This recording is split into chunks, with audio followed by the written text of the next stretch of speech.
नमस्कार, स्वागत है आप सभी का मेरे YouTube चैनल पर।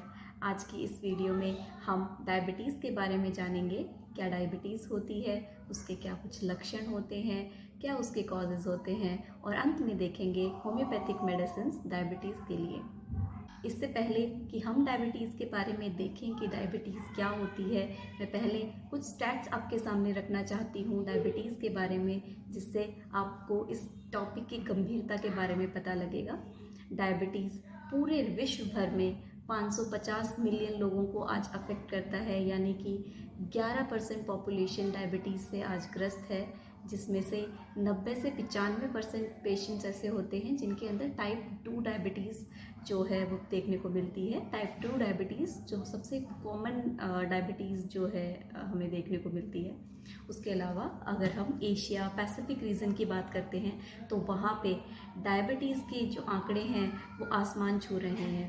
206 मिलियन केसेस प्रेजेंट डे में डायबिटीज़ के एशिया पैसिफिक रीजन में हैं, और वहीं अगर हम अपने देश भारत की बात करते हैं तो 77 मिलियन पीपल आज इंडिया में डायबिटीज़ से ग्रस्त हैं। और एक्सपर्ट्स के अनुसार 2030 तक लगभग 650 मिलियन लोग डायबिटीज़ से ग्रस्त होंगे और 2045 तक लगभग 780 मिलियन लोग जो हैं वो डायबिटीज़ से ग्रस्त होंगे। तो मैं आशा करती हूँ कि आपको समझ आ रहा होगा कि डायबिटीज़ के बारे में जानना और उसके लिए जागरूकता रखना आप लोगों के लिए कितना आवश्यक है। तो आइए जानते हैं कि डायबिटीज़ क्या होती है और उसके कुछ टाइप्स के बारे में। डायबिटीज़ एक ऐसी कंडीशन होती है जब हमारे ब्लड के अंदर ग्लूकोज यानी कि शुगर की मात्रा बहुत अधिक बढ़ जाती है, और उसके बढ़ने का कारण होता है कि हमारा पैंक्रियाज बहुत अच्छी मात्रा में इंसुलिन नाम के हार्मोन को या तो सिक्रीट नहीं कर रहा है, या अगर सिक्रीट कर रहा है तो हमारी बॉडी उस इंसुलिन हार्मोन के लिए अच्छे से रिस्पॉन्स नहीं कर रही है।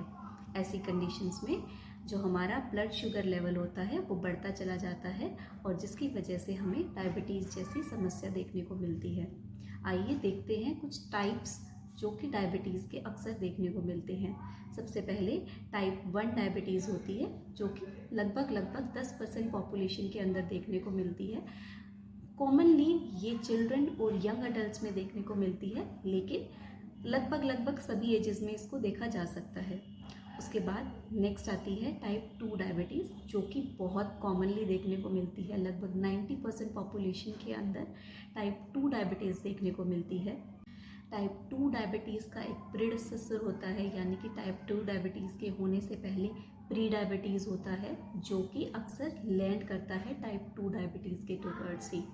नेक्स्ट आता है टाइप 3C डायबिटीज़, जो कि पैंक्रियाज में किसी तरीके का कोई डैमेज हो जाता है, या तो पैंक्रियाज इन्फेक्टेड है या फिर पैंक्रियाटॉमी हो चुकी है किसी पेशेंट की, तो पैंक्रियाज के डैमेज की वजह से जब इंसुलिन हार्मोन सिक्रीट नहीं होता है तो टाइप 3C डायबिटीज़ होता है। उसके अलावा लेटेंट ऑटो इम्यून डायबिटीज़ भी अक्सर अडल्ट्स के अंदर देखने को मिलता है, जो कि कुछ टाइप 1 डायबिटीज़ की तरह होता है, लेकिन इसकी प्रोग्रेशन टाइप 1 डायबिटीज़ से कंपैरेटिवली स्लो होती है। Next is maturity onset diabetes in youngs, जो कि जेनेटिक म्यूटेशन की वजह से होती है। वहीं नियोनेटल डायबिटीज़ जो होती है अर्ली एज में, जब बच्चा 6 महीने से पहले जब उसको डायबिटीज़ हो जाती है। अक्सर जो भी बच्चे जिनके अंदर नियोनेटल डायबिटीज़ होती है उनमें लगभग 50% बच्चों को आगे चलकर टाइप 2 डायबिटीज़ होने के चांसेस काफ़ी हद तक ज़्यादा होते हैं। आइए देखते हैं causes and symptoms of diabetes. Causes की अगर बात करें तो मेनली कॉज डायबिटीज़ का होता है इंसुलिन रेजिस्टेंस। इसमें ओबेसिटी, सेडेंट्री लाइफस्टाइल का होना, हार्मोनल डिसबैलेंस का होना, इन वजहों से हमारा इंसुलिन जो है रेजिस्टेंट हो जाता है, यानी कि हमारी बॉडी इंसुलिन के लिए रिस्पॉन्ड नहीं करती है। उसके अलावा जेनेटिक म्यूटेशंस, या फिर पैंक्रियाटिक डैमेज, या ऑटो इम्यून डिजीज़, या फिर हार्मोनल इम्बैलेंस, जिसमें कि एक्रोमेगाली और कशिंग सिंड्रोम जैसी कंडीशंस होती हैं, जिनमें हार्मोनल डिसबैलेंस की वजह से भी इंसुलिन रेजिस्टेंस देखने को मिलती है। आइए देखते हैं सिम्टम्स ऑफ डायबिटीज़। सबसे कॉमन जो सिम्टम्स होते हैं डायबिटीज़ मेलाइटस के, उसके अंदर आते हैं कि पेशेंट को बहुत ज़्यादा प्यास लगती है, हमेशा मुंह में सूखा सूखा सा महसूस होता है। उसके अलावा बार बार ओब्वियसली जब बहुत ज़्यादा पानी इनटेक करता है पेशेंट तो उसको फ्रीक्वेंट यूरिनेशन होता है। ये कोई घाव हो जाता है, कोई स्कार हो जाता है तो उस घाव को भरने में पेशेंट को, जो डायबिटिक पेशेंट है, उसको काफ़ी समय लगता है।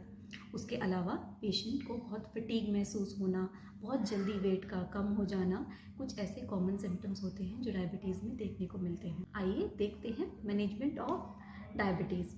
डायबिटीज़ पेशेंट को हमेशा अपनी डाइट के अंदर उन फूड आइटम्स का इस्तेमाल करना चाहिए जिनका लो ग्लाइसेमिक इंडेक्स हो, यानी कि जिनके अंदर ग्लूकोज की मात्रा कम हो। उसके साथ साथ रेगुलर एक्सरसाइजेज, योगा, मेडिटेशन। उसके अलावा पेशेंट्स जो अल्कोहल ड्रिंक करते हैं या स्मोकिंग करते हैं, उन्हें अल्कोहल और स्मोकिंग को क्विट कर देना चाहिए। उसके अलावा पेशेंट को ज़रूर ध्यान रखना चाहिए कि वो अपनी शुगर लेवल को रेगुलरली मॉनिटर करें, और अगर आपको अलार्मिंग सिचुएशन लगती है तो अपने डॉक्टर से ज़रूर कंसल्ट करें। आइए होम्योपैथिक ट्रीटमेंट की बात कर लेते हैं। डायबिटीज़ मेलाइटस में हम कॉन्स्टिट्यूशनल मेडिसिन के साथ साथ कुछ मदर टिंचर्स देते हैं जिनके बारे में मैं यहाँ पे डिस्कस करूँगी। कॉन्स्टिट्यूशनल मेडिसिन को पाने के लिए आप अपने नज़दीकी होम्योपैथ के पास जाइए, वो आपकी कॉन्स्टिट्यूशनल मेडिसिन आपको देंगे जिससे आपको और बेहतर रिजल्ट्स देखने को मिलेंगे।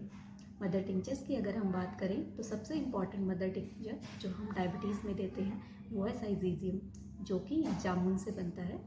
इसकी 15-15 बूंदें पेशेंट अगर दिन में 2 बार आधा कप गुनगुने पानी में लेता है तो उसके blood sugar levels definitely down आ जाते हैं। उसके अलावा कुछ टिंचर्स हैं जैसे कि सेप्लेंट्रा इंडिका, जिमनेमा टिंचर, कि हम अक्सर पेशेंट को डायबिटीज़ केसेस में देते हैं। मैं आशा करती हूँ कि आपको मेरा ये वीडियो पसंद आया होगा। अगर हाँ तो वीडियो को लाइक कीजिए, चैनल को सब्सक्राइब कीजिए और इस वीडियो को ज़्यादा से ज़्यादा अपने फ्रेंड्स और फैमिली में शेयर कीजिएगा। मिलते हैं नेक्स्ट वीडियो में, तब तक के लिए take care and stay healthy.